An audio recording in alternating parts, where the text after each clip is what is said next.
this lecture we are going to talk about signal conditioning circuit and some aspect of the PCB schematic for mixed signal implementation, which we have used in this hardware prototype in this course. So, we will first talk about the type of analog signal for ADC, then ADC architecture in input driver, then DAC architecture output driver, the requirement of digitally controlled SMPC and some discussion on schematic of signal conditioning circuit. So, here types of input. ADC input can be either single-ended or it can be pseudo differential or fully differential.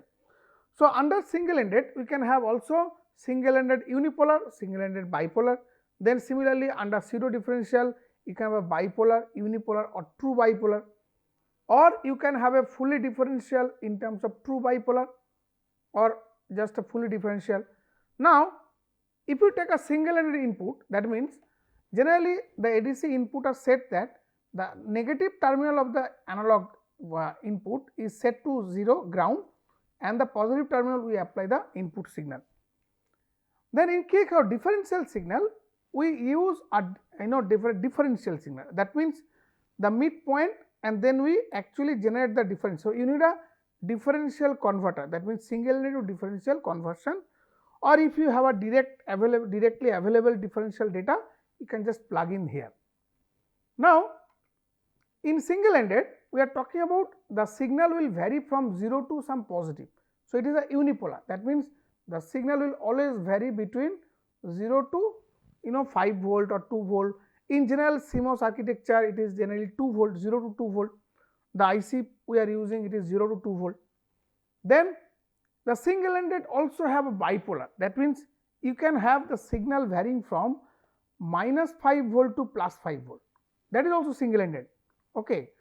So, that also you have to check whether all ADCs support that or not, because whatever we are discussing, this is a common discussion, we are touching most of the input cases, but one has to check and go to the data sheet whether such possibilities exist for that particular ADC or not. Next, pseudo differential. In case of pseudo differential, again we are using an input where the input negative terminal is grounded and the positive terminal you can have pseudo differential with bipolar, then we can set 2.5 volt in the input voltage. Again these are all specific to that particular ADC and this instruction will be given to the data sheet of the ADC. So, here we are showing some generic case. Fully differential, if we are giving a two signal which one side is the positive swing, both are positive swing, but they are anti-phase, you can see out of phase, then we will get a differential signal as if it is input plus, that means here the signal will be differential signal will be input plus input minus. Okay. Fully differential true bipolar, that means the signal each channel can have a bipolar plus minus 5 volt each channel, but of course there has to be out of phase, both of them are out of phase.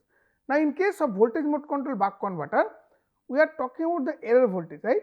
So, if we put the ADC here, so here ADC is set as the error voltage. So, ADC has to support negative positive both, that means here we can use a differential ADC or single-ended ADC.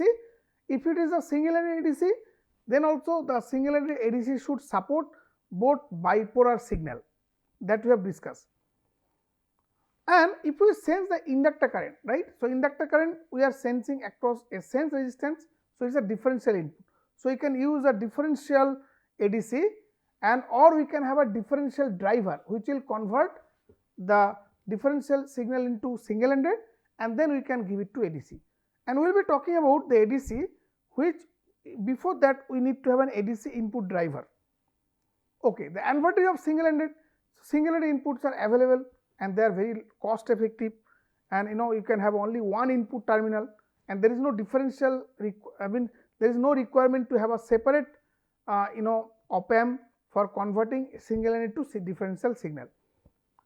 But it drawback at the noise, that means the common mode noise is a problem for single-ended signal and it can affect the signal SNR. But if you take analog differential signal, it rejects the common mode noise.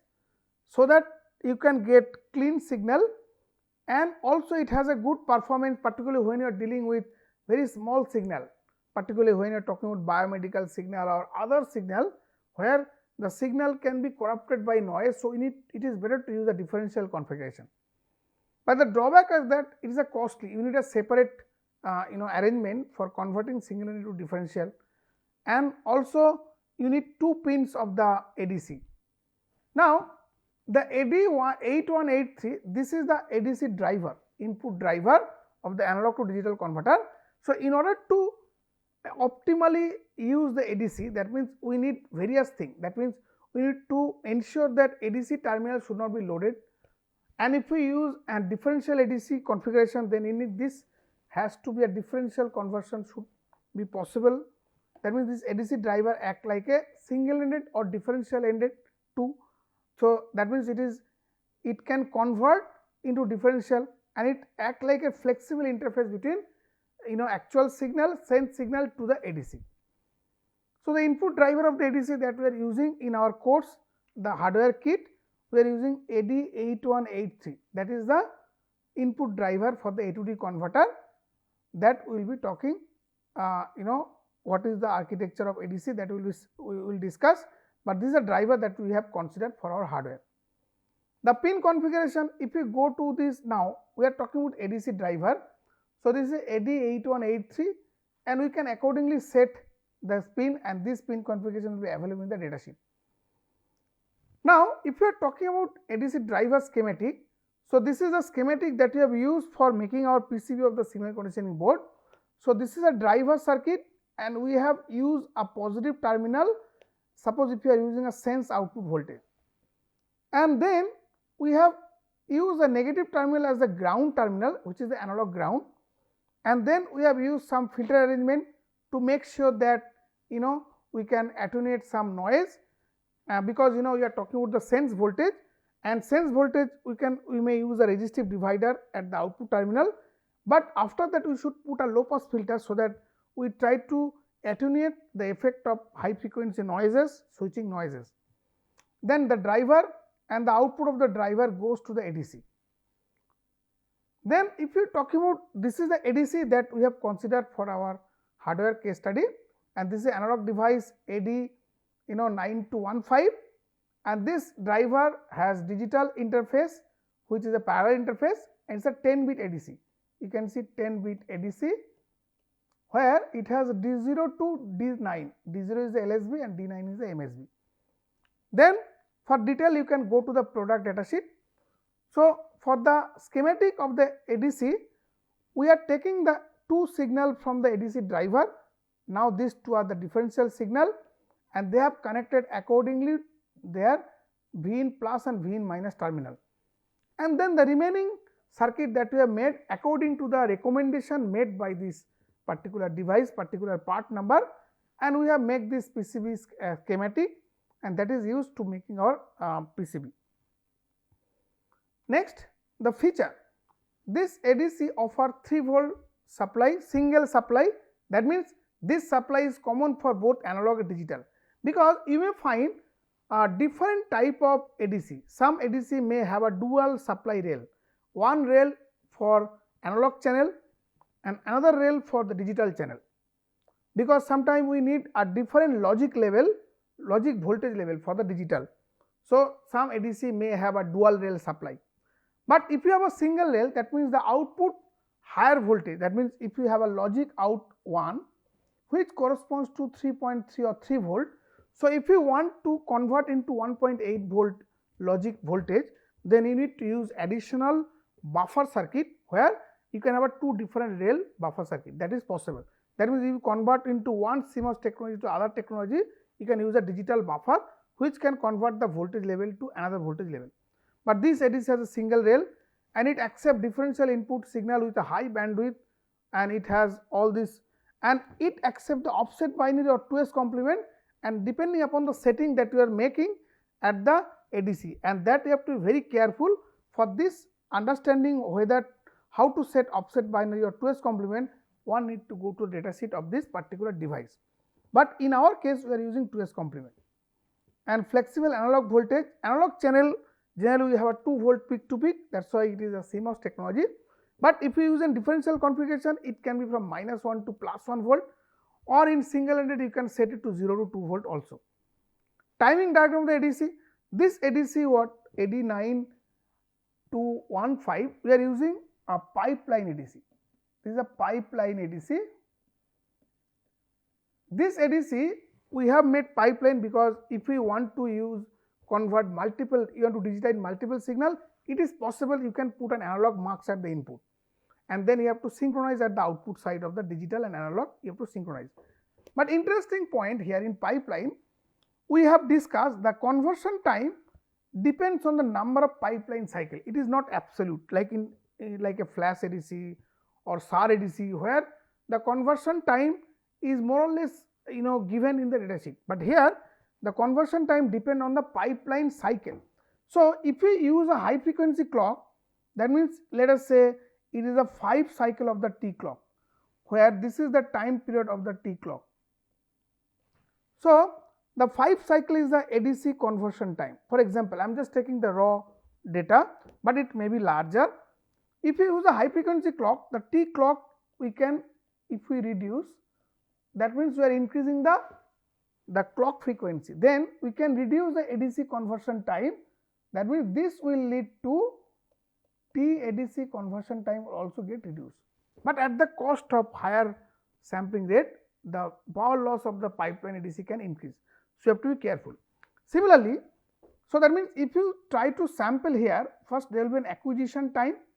So as if we are taking the sample here, but the data will be available here. Here the data will be available, that nth data. That means we have a delay, and we have discussed that what is the effect of delay, and we have considered MATLAB case studies, how to model the delay and how to match with the large signal discrete time model. We have discussed in lecture 35 and 36. So such delays are actually coming. One of the reason is the ADC conversion time, the other is the DPWM time.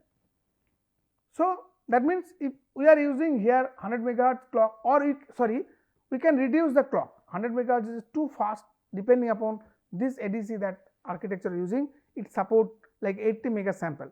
So it suppose like minimum 80 mega sample conversion rate it can, so it can, you can increase the conversion rate. Sorry, maximum is 80 mega sample per second. So we are using even lower sampling rate. So this 100 megahertz clock frequency should not be used. It should be smaller than 80 megahertz, because the ADC conversion rate is less than that. And this is that specification that you can get, switching specification for the product data sheet, and the part number is AD9215 that we have used in our hardware kit. Next, operational mode. If you go to the data sheet, you know how to set offset binary 2s complement. Then you can also enable or disable the duty cycle stabilizer, and there is another pin which can control the data format. That means what data format do you want, whether it is a offset binary or 2s complement. The mode selection. Now here if you set the AVDD voltage, data center 2s complement form, then that means the mode voltage, if you set to 2/3 of that, then the duty cycle stabilizer. So all these features are given. If you reduce this voltage to 1/3, then it will act like offset binary. So the mode selection depends on the mode voltage, what voltage you are setting. Are you using 2/3 or actual VDD? Then so generally we use 2s complement. Now we are talking about the DAC. We need a DAC for our digital current mode control mixed signal, where this is a DAC, and this DAC we are using here 12-bit DAC, because the DAC resolution should be higher than the ADC, otherwise it may end up with limit cycle oscillation. So the PCB schematic for the DAC, again this DAC actually accepts the digital data which is coming from your digital controller, and then this DAC output is the current, and it has to be converted into voltage by placing a resistance. But this DAC has a very low driving capability. That means if you want to use the output of the DAC and try to compare with the comparator, then your device may not function properly.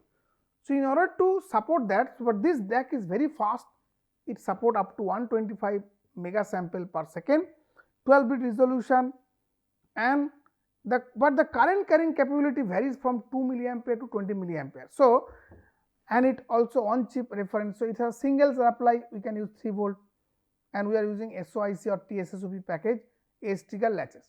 But I have discussed that if you use this DAC where it takes the digital data and it convert into current. So, the digital data is converted into current, and this current actually which is coming, it has to pass through a resistance, and this voltage we are actually sensing. Now, this current, and this is the timing parameter, this currents, this voltage cannot be directly driven, and we cannot take this voltage for considering, let us say we are talking about the reference current, which is because we have a DAC, and DAC output is our peak current reference, our reference current, which has to be compared with our analog comparator with like a sense inductor current. So, we want to use this output of the DAC to the comparator, and it is not recommended to directly use this because we need to use a driver. So, we need an output driver, and this is a drag driver which will ensure that sufficient driving capability of this signal, and we can also amplify the signal because the output voltage level can be very small.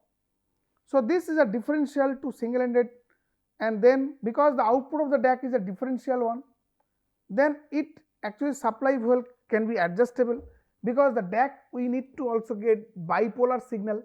So, that means the supply rail should also be bipolar, and we should be able to adjust the DAC output so that you can amplify the signal. So, these possibilities are there, adjustable gain. So, this driver we are using for our hardware, and if you are the PCB schematic, this driver circuit we are using, and then we are amplifying the signal, and these details are used for our schematic design. So, in summary, we have discussed various types of analog signal for ADC. We have discussed various architecture of ADC and input driver requirement, ADC architecture that we have used for our hardware setup that we have discussed, and along with the input driver. We have also discussed driver DAC architecture that we have used and the output driver, and we have also discussed requirement of digitally controlled converter. Then we have to be careful about what is the bit size of the ADC DAC, and we will discuss some aspect when we will discuss hardware demonstration, and we have discussed some aspect of schematic for the signal conditioning circuits, and we will be demonstrating hardware in more detail when the actual prototype and the demonstration will come. That is it for today. Thank you very much.